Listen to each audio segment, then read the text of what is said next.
Clip number 1610، اس clip میں آپ قرآن پاک کی سورہ واقعہ کی آیت نمبر 77 سے 80 تک کی تلاوت، ترجمہ اور تفسیر قرآن صراط الجنان سماعت فرمائیں گے۔ بسم اللہ الرحمن الرحیم۔ ترجمہ، اللہ کے نام سے شروع جو نہایت مہربان رحمت والا ہے۔ انہ لقرآن کریم۔ ترجمہ، بے شک یہ عزت والا قرآن ہے۔ انہ لقرآن کریم۔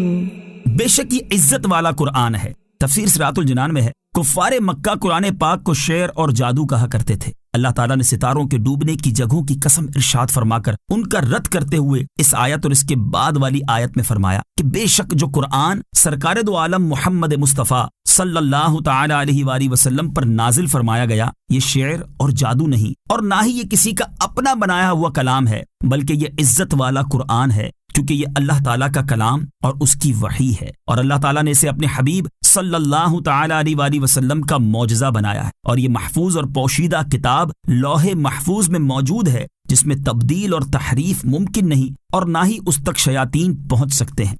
فی کتاب مکنون لا یمسہ الا المطہرون تنزیل من رب العالمین۔ ترجمہ، پوشیدہ کتاب میں ہے، اسے پاک لوگ ہی چھوتے ہیں، یہ تمام جہانوں کے مالک کا اتارا ہوا ہے۔ لا یمسہ الا المطہرون۔ اسے پاک لوگ ہی چھوتے ہیں۔ تفسیر صراط الجنان میں ہے، اس آیت کی ایک تفسیر یہ ہے کہ اس محفوظ اور پوشیدہ کتاب کو فرشتے ہی چھوتے ہیں، جو کہ شرک، گناہ اور ناپاک ہونے سے پاک ہیں۔ دوسری تفسیر یہ ہے کہ قرآن پاک کو شرک سے پاک لوگ ہی چھوتے ہیں۔ تیسری تفسیر یہ ہے کہ قرآن پاک کو وہ لوگ ہاتھ لگائیں جو باوضو ہوں اور ان پر غسل فرض نہ ہو۔ حدیث شریف میں بھی اسی چیز کا حکم دیا ہے، چنانچہ حضرت عبداللہ ابن عمر رضی اللہ تعالی عنہما سے روایت ہے، رسول اکرم صلی اللہ تعالی علیہ وسلم نے ارشاد فرمایا، قرآن پاک کو وہی ہاتھ لگائے جو پاک ہو۔ قرآن پاک چھونے سے متعلق 7 احکام۔ یہاں آیت کی مناسبت سے قرآن مجید چھونے سے متعلق 7 احکام ملاحظہ ہوں۔ نمبر 1، قرآن عظیم کو چھونے کے لیے وضو کرنا فرض ہے۔ نمبر 2، جس کا وضو نہ ہو اسے قرآن مجید یا اس کی کسی آیت کا چھونا حرام ہے، البتہ چھوئے بغیر زبانی یا دیکھ کر کوئی آیت پڑھے تو اس میں کوئی حرج نہیں۔ نمبر 3، جس کو نہانے کی ضرورت ہو یعنی جس پر غسل فرض ہو اسے قرآن مجید چھونا، اگرچہ اس کا سادہ حاشیہ یا جلد یا چولی چھوئے، یا چھوئے بغیر دیکھ کر یا زبانی پڑھنا، یا کسی آیت کا لکھنا یا آیت کا تعویذ لکھنا، یا قرآن پاک کی آیات سے لکھا تعویذ چھونا، یا قرآن پاک کی آیات والی انگوٹھی جیسے حروف مقطعات کی انگوٹھی چھونا یا پہننا حرام ہے۔ نمبر 4، اگر قرآن عظیم جزدان میں ہو تو جزدان پر ہاتھ لگانے میں حرج نہیں، یوں ہی رومال وغیرہ کسی ایسے کپڑے سے پکڑنا جو نہ اپنا تابع ہو نہ قرآن مجید کا تو جائز ہے۔ کرتے کی آستین، دوپٹے کے آنچل سے یہاں تک کہ چادر کا ایک کونا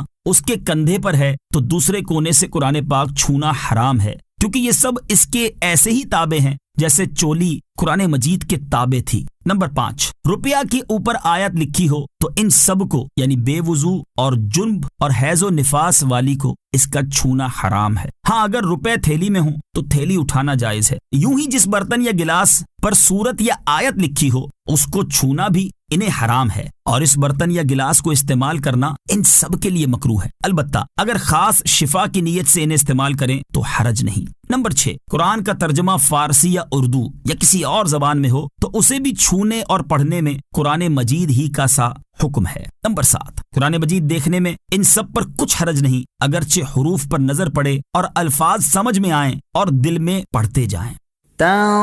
تنزیل، اتارا ہوا ہے۔ تفسیر صراط الجنان میں ہے، اس آیت میں بھی اللہ تعالیٰ نے ان لوگوں کا رد کیا جو قرآن پاک کو شعر، جادو یا کہانت کہتے ہیں، اور ارشاد فرمایا کہ یہ قرآن اس رب تعالیٰ کی طرف سے نازل کیا گیا ہے جو سب جہانوں کا مالک ہے، تو پھر یہ شعر یا جادو کس طرح ہو